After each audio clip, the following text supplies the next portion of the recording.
Ini nih, lihat aja nih, setengah itu kan 0,5 ditambah 3/5, bayangkan 30 bagi 5 6, berarti 0,6. 0,5 tambah 0,6 pasti lebih dari 1 ya, tepatnya 1,1. Oke, coba lihat 7/8 itu kurang dari 1. Supaya 1 kan harus 8/8. Nah ini kurang dari 1 terus dikurangi lagi, pasti jauh di bawah 1, ya kan? Jadi B ini pasti kurang dari 1, sedangkan A lebih dari 1, otomatis A pasti lebih dari B. Simpel kan?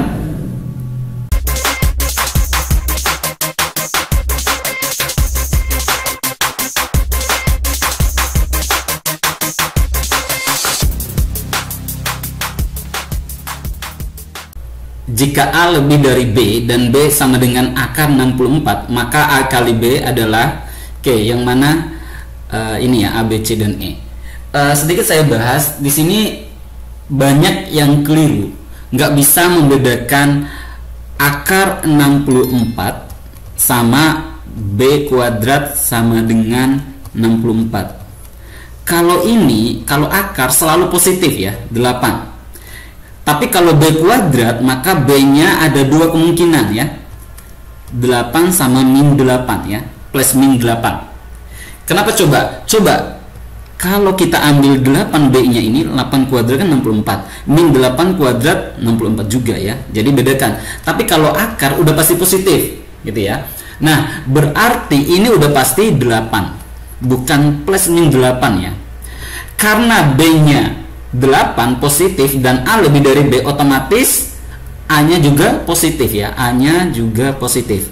Artinya A kali B udah pasti lebih dari 64, nggak sama dengan, nggak kurang dari, nggak lebih dari, sama dengan, pasti lebih ya.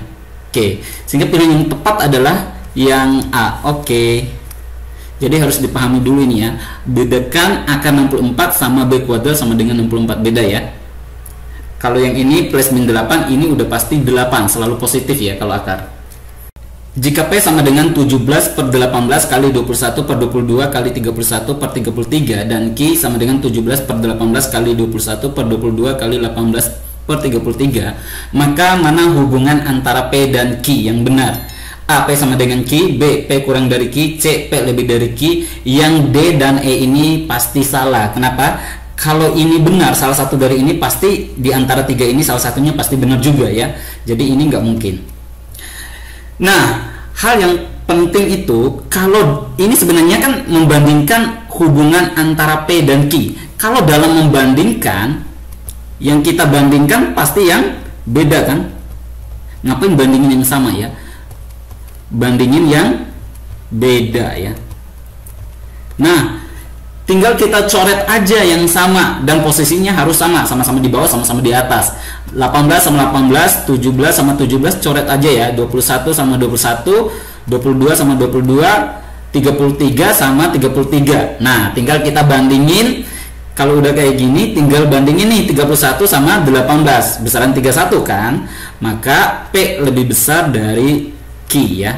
Nah, jadi nggak perlu kita kalikan ya, karena kalau membandingkan, perhatikan yang beda ya. Yang sama ya diabaikan. Ngapain membandingkan yang sama gitu? Karena nggak ada bedanya kan? Nggak bisa dibandingkan kan yang sama. Oke, sehingga pilihan yang tepat adalah yang C. Oke, yang C ya. Suatu bilangan bulat habis dibagi 4 dan 30, maka bilangan tersebut habis dibagi A12, 21, C32, D42, E48. Oke. Soal ini sebenarnya sederhana. Langkah pertama yang harus kita lakukan adalah cari dulu KPK antara 4 dan 30. Berapa? Jangan langsung dikali ya. Kalau 30 kali 4 kan 120, enggak. KPK-nya itu bilangan terkecil, di atasnya 30 dan 4 bisa sama, pas seperti 30 atau 4, yang habis dibagi 4 dan 30. Berapa? Bukan langsung dikali ya. 60. Kenapa coba?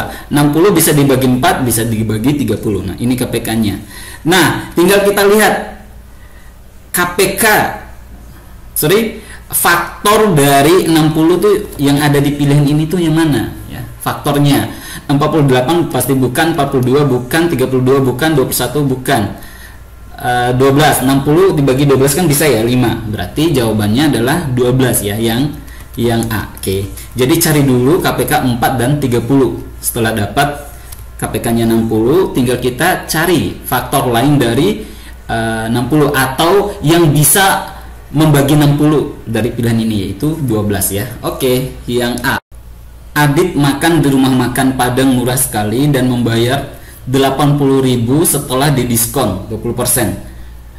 Harga makanan sebelum diskon adalah 90.000, 95.000, 100.000, 105.000, 110.000. Oke.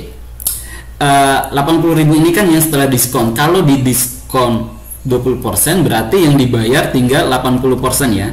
Jadi 80%-nya itu 80.000. Nah, yang ditanyakan harga sebelum diskon, berarti harga 100%-nya yang sebelum diskon itu berapa? Coba lihat nih, 80.000 berarti 100 ya, 100 ini diganti aja 100 jadi 100.000 kan.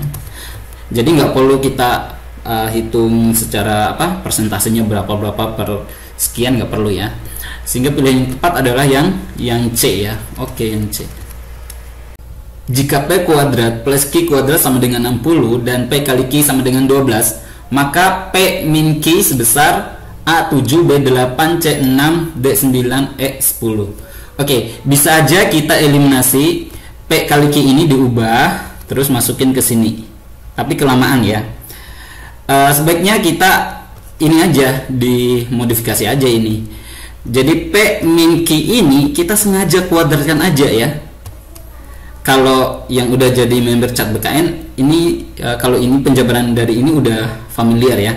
Ini akan jadi P kuadrat plus Q kuadrat min 2PQ. Tapi ingat yang ditanya P min Q, bukan P min Q kuadrat. Ya, kalau ini udah dapat tinggal diakarkan aja ya. Nah, P kuadrat plus Q kuadrat udah ada nih nilainya 60 ya. Jadi 60 dikurang 2P kali Q. Nah, ini ada nih dikali 12 ya.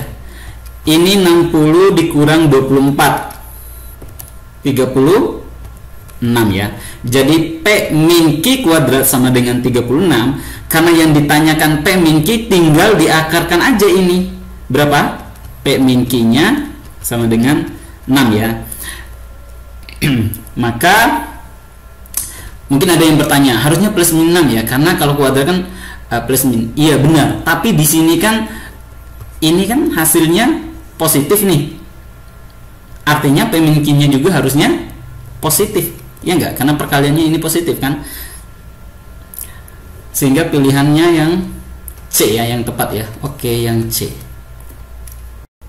Jika A dan B adalah bilangan bulat yang memenuhi persamaan A sama dengan setengah tambah 3/5 dan B sama dengan 7/8 dikurang 1/4, maka hubungan antara A dan B, A lebih dari B, A kurang dari B, A sama dengan B, yang dua ini udah pasti nggak mungkin. Kenapa? Kalau salah satu dari ini benar, pasti salah satu dari tiga ini juga benar ya. Oke, soal ini sebenarnya mudah, cuma kelihatan penjumlahan pecahan sama pengurangan pecahan ya. Sebenarnya mudah. Ini nih, lihat aja nih. Setengah itu kan 0,5 ditambah 3/5. Bayangkan 30 bagi 5 6, berarti 0,6. 0,5 tambah 0,6 pasti lebih dari 1 ya, tepatnya 1,1. Oke. Coba lihat, 7/8 itu kurang dari 1. Supaya 1 kan harus 8/8. Nah, ini kurang dari 1 terus dikurangi lagi. Pasti jauh di bawah 1. Ya kan? Jadi B ini pasti kurang dari 1, sedangkan A lebih dari 1, otomatis A pasti lebih dari B. Simpel kan?